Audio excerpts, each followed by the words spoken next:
Munculnya Jokowi adalah kecelakaan. Negara tetangga seperti Singapura, Australia, dan Malaysia itu sama sekali tidak mengira kalau Jokowi begitu galak dan gila. Mereka menganggap sama. Paling ya Presiden Indonesia gitu-gitu aja.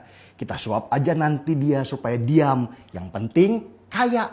Yang penting biarkan Indonesia tidur selamanya. Perhatikan saja pidato Perdana Menteri Singapura waktu berjumpa Jokowi di awal-awal jabatannya. Last week I was in Indonesia. I met President Jokowi. He asked me to ask Singapore companies to invest more in Indonesia. They need infrastructure, they have projects, they want Singapore companies to come in. We are already Indonesia's biggest foreign investor. They are 50 times bigger than us, 250 million people. From time to time they remind us of that. But to make investments, to help with their economy, they think, well, this little guy, he can make a contribution, he can help us. That's not bad. Tetapi pelan-pelan para negara tetangga kaget melihat sepak terjang Jokowi yang brutal. Dia mendadak muncul sebagai sosok lain yang sama sekali tidak dikira. Tiba-tiba Jokowi memberlakukan tax amnesty atau pengampunan pajak untuk uang orang Indonesia yang selama ini diparkir di luar negeri. Singapura jelas panik. Karena banyak sekali orang Indonesia yang simpan duit mereka di bank-bank Singapura yang membuat bank mereka kaya raya. Kalau kebijakan tax amnesty diberlakukan, maka triliunan rupiah dana yang diparkir di negara mereka bisa pulang ke Indonesia. Dan itu bisa mengganggu sistem ekonomi di Singapura. Meskipun tidak akan membuat Singapura bangkrut karena mereka sudah terlalu kuat. Tapi cukuplah membuat Singapura meriang dan berpikir ulang bahwa Jokowi bukanlah orang sembarangan. Belum selesai tax amnesty, Jokowi kemudian membangun pelabuhan-pelabuhan internasional di beberapa tempat. Salah satunya adalah pelabuhan Kijing di Kalimantan Barat dan di Batam. Ini lebih membuat Singapura meriang lagi. Kenapa? Karena selama ini ekonomi Singapura sangat bergantung pada sektor jasa dan pelabuhan internasional adalah salah satu kekuatan ekonomi mereka. Singapura bukan negara yang kaya akan sumber daya alam. Bahkan di sana air saja dimasukkan dalam sumber daya khusus.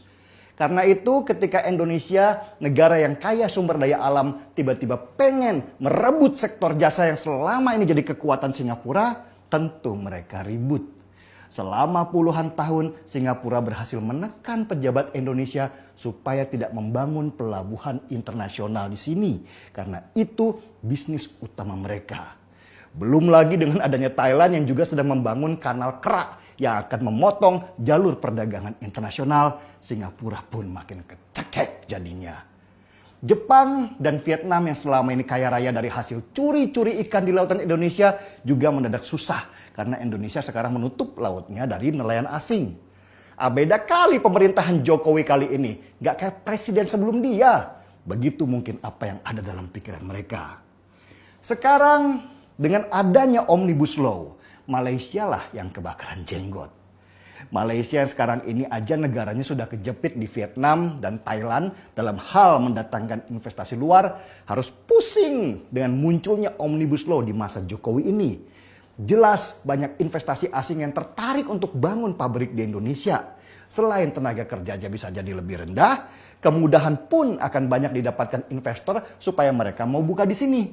Dan ingat, satu lagi kelebihan Indonesia, kita punya penduduk yang banyak yang jadi pembeli produk yang dibuat di negara kita. Itulah kenapa salah satu anggota parlemen Malaysia, Charles Santiago, ikut-ikutan protes munculnya Omnibus Law. Urusan dia apa coba selain hanya ingin membuat kericuhan di negeri orang. Dan dari penjelasan tadi kita akhirnya paham bahwa musuh kita bukan hanya para pengkhianat di dalam negeri, tetapi juga negara-negara tetangga yang takut negeri ini jadi besar dan akan merebut periuk nasi mereka selama ini.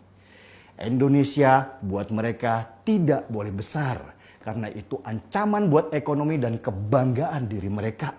Dan dari situlah mereka banyak mengeluarkan dana supaya gelombang demi gelombang demo menghantam Indonesia lewat peran para kadrun dan SJW atau Social Justice Warrior yang selalu jualan kesengsaraan demi perut pribadinya. Itulah kenapa Prabowo mengingatkan kalau demo Omnibus Law kemarin itu juga dibiayai oleh asing. Ya mereka itu, negara-negara yang selama ini mengambil keuntungan dari tidurnya Indonesia dan sekarang terancam dengan bangkitnya singa dari Asia.